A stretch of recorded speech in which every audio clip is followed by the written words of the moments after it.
Today's a very momentous day in the Dolphins story. Certainly right up there with our greatest days, and probably may turn out to be our greatest day, along with when we were formed in 1947, our entry into the BRL in 1960, our first ever premiership with Arthur Beats and John Treby, Henry Holloway and the likes in 1965.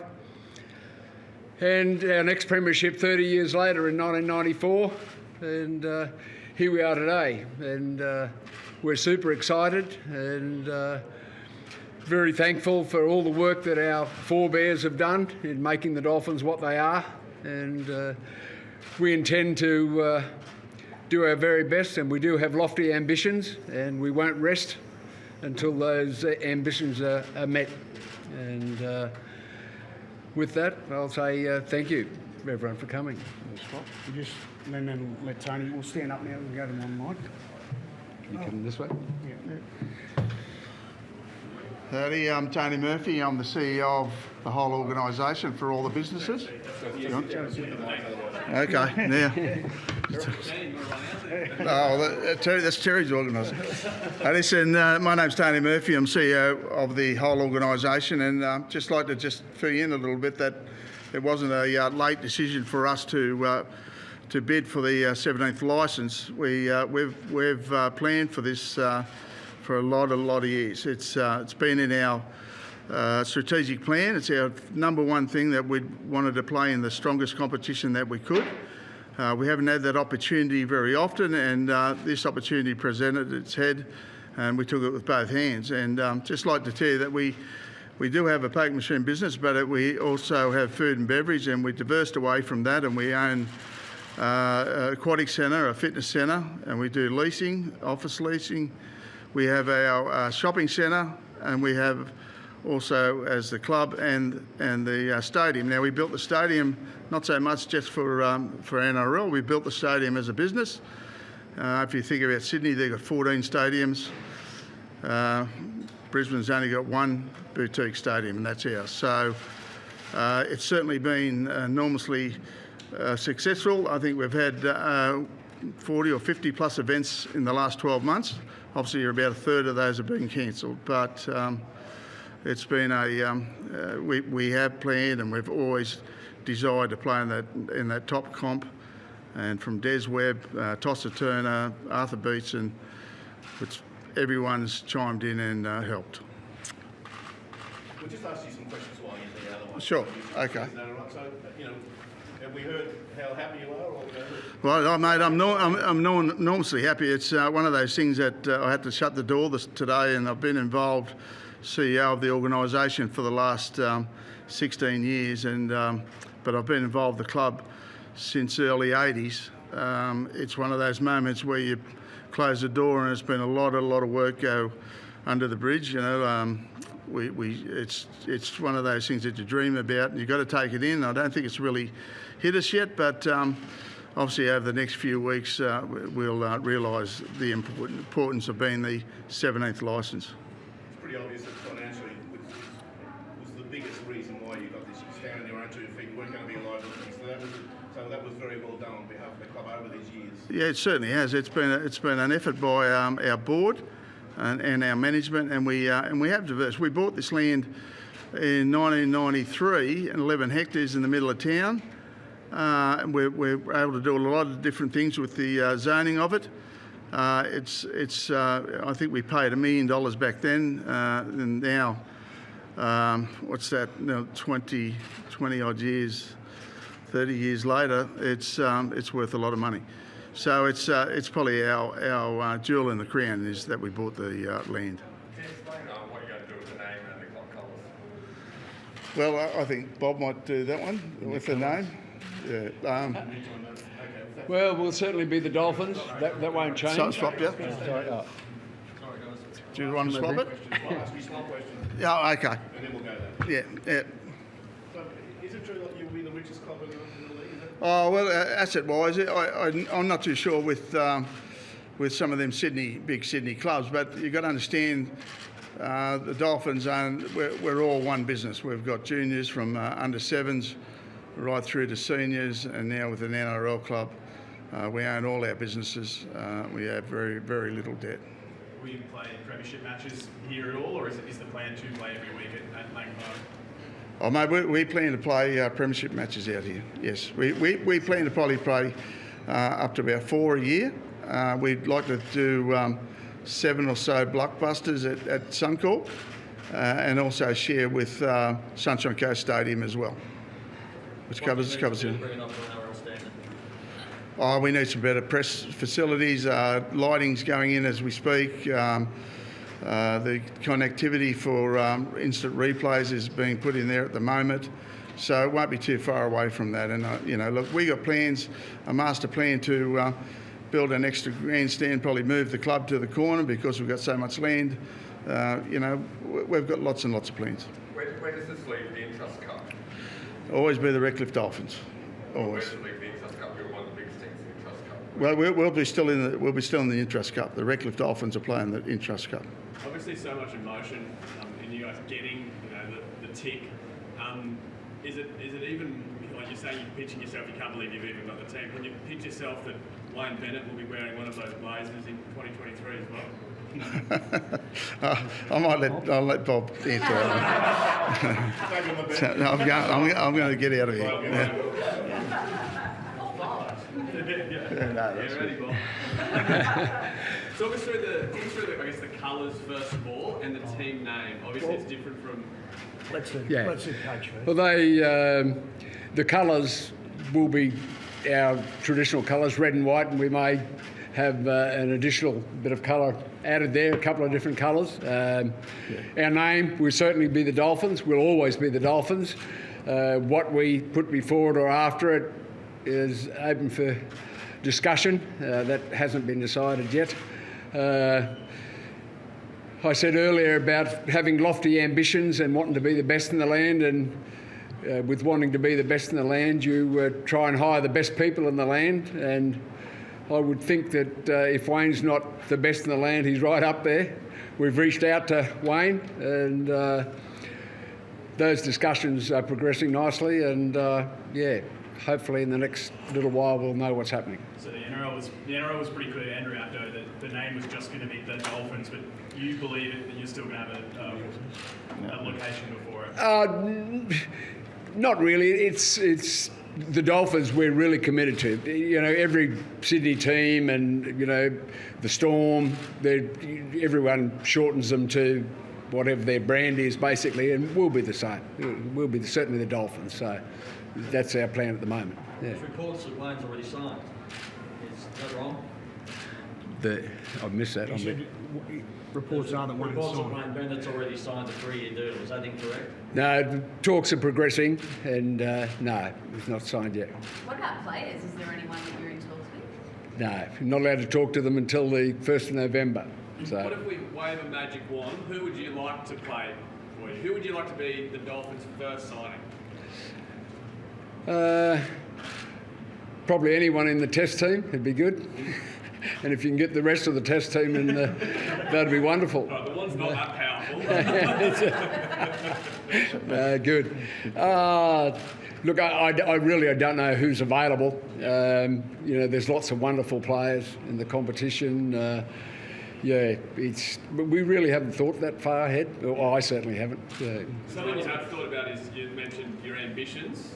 Can you give us an idea in your first season what those ambitions are, or is it a 3-year ambition that you'll make the finals or win a premiership? What can you give us an indication on with that?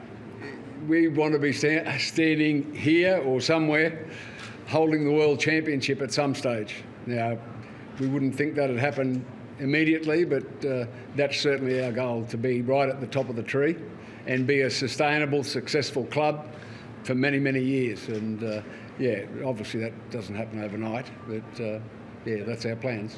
As a new club, do you feel like a bit of pressure to have a few marquee signings to start with, or do you think there's enough interest here that you can kind of build the squad across without any marquee players? You'll need marquee players.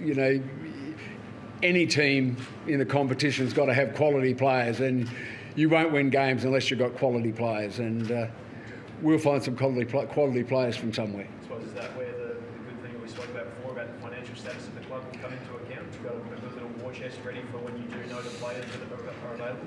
Well, there's a war chest that the NRL give you, and you can't spend over that, and you can't spend much under it. So that your war chest will be whoever's in charge of football, i.e. the coach. That'll be his job to work out who that is, not mine. How many new Dolphins do you think you'll be bringing up? How many? Of the existing Dolphins do you think you'll be bringing up? There's probably some in there that would make the 30-man squad, but realistically, we need to get some marquee players, and over time we plan to develop lots of our own.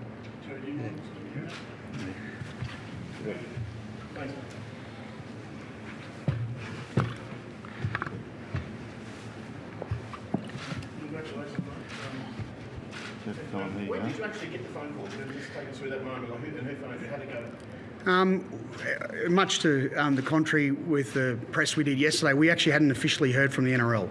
What we read in the press was news to us as well, but we were lucky enough to receive a phone call at about 9:05 this morning, and which was from the CEO Andrew Abdo, who informed us that we had met as a commission and ratified the 17th team, and that was the Dolphins. And it was very quick to get into action with things that had to happen, because we were probably caught a bit off guard because we thought the commission was meeting later in the week. So it was a wonderful surprise for us all this morning, and something obviously we've been working towards. Kick the heels up. What was the moment? Just wondering, how was your reaction? I don't know how you boys thought, but it's been and probably for me, I feel privileged that Bob and Tony and the Dolphins trusted me to lead this forum, and I really was blown away by what this club represents and what they've got. I think a lot of people forget this, and this is something now that we are a genuine NRL franchise. We can probably say this with a bit more clarity, that this club operates to play rugby league at the highest level. That's why it was started in 1947, over 70 years of history. And I think a lot of people forget that in 1987 they played Redcliffe in the BRL Grand Final in front of 40,000, and the Dolphins had 5 test players in the starting 13. And so I think people forget about that. And then in 88 the Broncos come in, and obviously the BRL turned in the second tier, which is developed in the Q Cup, which is a wonderful second tier comp. But ever since that day, this club has been investing in people, infrastructure, facilities to make sure when the opportunity comes again, they can deliver top flight football to their club. And it's today it's happened. So, that was probably the most exciting thing for this. All those people that came before, been able to deliver it for them, and the future's so great because of what we represent and where we're based here. And I think the big thing for us, and one thing we really want to point out, is that we will be the only BRL side playing in the NRL. What people have forgotten about that, they're all New South Wales Rugby League sides or manufactured expansion teams. So we will generally be the only grassroots-driven team all the way to find the lofty heights of the NRL to be a national brand. So I think for the people of Brisbane, the people of Queensland, it's a wonderful thing because we are a genuine Brisbane side with roots here and represent all those teams when we come in. And you took on the Titans for the Dolphins name as well. More than 10 years ago, you must have vindicated. Well, I wasn't here when that was happening, but I do know that we did use some of the research, and I think that's a good thing to point out. You'll see here, this is our bid document in if you like, hard form. But it was, it's been reports about how the process went and how it all was put together. It was a very, very detailed process. I heard Andrew's comments this morning when he did his press conference. It wasn't something that was done quickly. That was due in June 7, and the criteria was quite in-depth and very detailed. And we used analysis from, like the NRL stated this morning, we had PwC analysis on catchment areas, on cannibalisation, but also we had a lot of brand. We've got a wonderful brand piece in there that we hope to bring to life. Well, not hope now, it's a reality. We get to bring it to life. But, there's make no mistake about it, they put a lot of time and effort, and they just didn't make that decision lightly. If it's true, Wayne Bennett is your man, he's signed up. What a guy to get. It's a coup, isn't it? If it's true. I think as the chairman just said there, we started conversations with Wayne, and I think you only have to look at what he managed to do this year with South Sydney and even how the game went. I think any club that were looking for a new coach would be very excited to be talking to Wayne Bennett about the possibility of having him take over. And the template in 88 as well. He knows it. Well, I think he does. He did a wonderful job in what he did at Brisbane, and he's continued that on, winning premierships or been a master coach at many other places. So, the club would be excited if that happens. But again, it's too early to confirm any of that, but Bob has started conversations with Wayne. So you're having a women's team? Yeah, no, in part of our submission, you would have heard Andrew say this morning as well that its intention, and you would have seen some of the conditions of us coming into the NRL were how much we spend on grassroots and junior development, and the NRLW is part of that, but we've got a plan and a system with the NRL to hopefully work up to have an NRLW side, and the Redcliffe Dolphins will for the first time be entering a BHP under-19 side in the competition next year here in Queensland. So we've got a pathway and a process that we're going to go through to make sure that we're giving as many opportunities to boys and girls at this club. Is there a time frame for that? No, because that's dictated by the NRL. We're working with them on their schedule and about when new teams come into. We're just making sure that we're doing everything underneath to make sure we can actually put a competitive side in the female arena as well. Should teams like the Broncos and Titans be worried that players are about to be poached?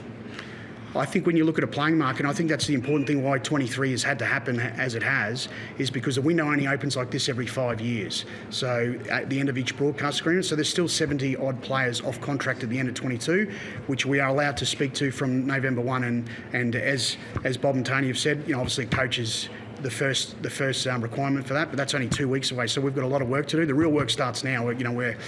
We're wonderfully proud of what we've been able to do and achieve, but the real work essentially started straight away this morning, especially when we were caught off guard to make sure we could get communications out and make sure we're let people know that the Dolphins are here and we want their support. So we can't wait to bring it to life. That's another thing. Do you imagine that your fan base will be much wider than Redcliffe? Which way are you thinking of going, north or south? Well, I think if you only have to look at the way we present and where we're based here, we're in the northern corridor, and there's a lot of debate about western corridors and northern corridors and what it is. But the facts are that we sit in the third biggest council area in Australia, Moreton Bay Council. It's the third biggest in Australia, not in Queensland, Australia, and then it links up to the fourth biggest in Australia, which is the Sunny Coast. That corridor represents nearly 900,000 people, and is growing at almost 20,000 people a year. Just that corridor before we worry about Brisbane. So I think the other good thing to talk about, and we talked about the Redcliffe Dolphins and what happens for them. We've also struck an alliance with the CQ Capras, and we want to make sure that we have a presence from CQ all the way down to here at a base. So and that's not just in Redley, but Brisbane as well. As Bob and Tony mentioned before, we'll play majority of the games at Suncorp. We will play some here at Dolphin or Moreton Daly Stadium and the Sunshine Coast too. So we've got a meaningful presence in a corridor that we're claiming. So already questions about an 18th team. Do you think that's feasible as well? You guys are financially viable. Do you reckon there's room for another one already? Well, I think that's more a question for the NRL, and I think Andrew made mention that this morning that they'll look at that, and actually we probably should have started with this, and probably remiss of us that we just want to talk about the two other bids because they were very strong bids, and it's been an interesting best part of a year, but for some longer. But while this process has been going, but everyone put up, and you heard what Andrew said this morning. We just want to thank them, and obviously it can only be one winner, and we are pleased the NRL saw that our bid was it. But I do want to make mention of that because I think there's been a lot of time and effort, and everyone loves rugby league, and that's what they're after, and that's our biggest thing here. This is the best thing for Queensland and the best thing for rugby league. We get triple the amount of derbies, but we'll go in as a genuine BRL side, the first ever in the NRL. So it's just touching base on the sunny coast of central Queensland again. How confident are you that that's going to become a really, really strong catchment point for you? Because there's a lot of talented footy players from those areas. Yeah, no, there is, and I think the catchment people have heard and seen for us and seen our thing. But we've got 10,000 juniors that play rugby league just in our northern corridor here in the north of Brisbane, Moreton Bay, and the Sunshine Coast. And if it reaches up to CQ, there's over 20,000. So some of the biggest names in the game have come from CQ. So we've got plans that we'll unveil, and I think that's an important piece because of about how we do game development and have our elite player development academies that come all the way down. So you saw some of the conditions. Those conditions aren't going to be hard for us because we already plan to do that to make sure we're growing the game, because that's the biggest part of what expansion's about. Also, we saw the website crash just after announcing today. Do you reckon that speaks to the volumes of the popularity of the club that so many people are clicking on this early? That's what I think. Someone asked before about how have you enjoyed so far. Those sort of things have caught us a little bit off guard because we, want to be set up the best you can to make sure we can communicate and the wonderful news and make sure we get as many supporters as we want. So it did get us a bit. They come thick and fast this morning, so that got worked out pretty quickly. But I think that's a good sign. Just shows the power of the brand and what people want to be involved and know about it and see what's next. So no, it's very exciting for us. Speaking of the other bidders, have you picked up the phone and called them just to offer condolences? Yeah, Steve Johnson from the Jets was first on the phone, and he was very gracious and supportive, and showed some class there, I thought. Yeah, the CEO of East has also spoken to the club, so we obviously haven't had much time to actually take it all in, and there'll be a lot of things we've got to do this afternoon, especially around the media side of things, and making sure we do those things as well. Have you heard Wayne Bennett's bought a house up here? It seems to be bought a few up here apparently. Have you heard that?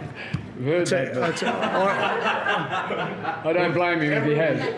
It's a lovely place. Who wouldn't want to live here? 20 minutes from the airport, 30 minutes from the CBD. It's a fair big room, right? The pub and the so it's close to being on the money. It's news to us. Guess it. How are you planning to celebrate? How are we going to celebrate, Bob? I'll have a nice cappuccino. The boys might have a beer. And maybe a Panadol for some relief. Yeah.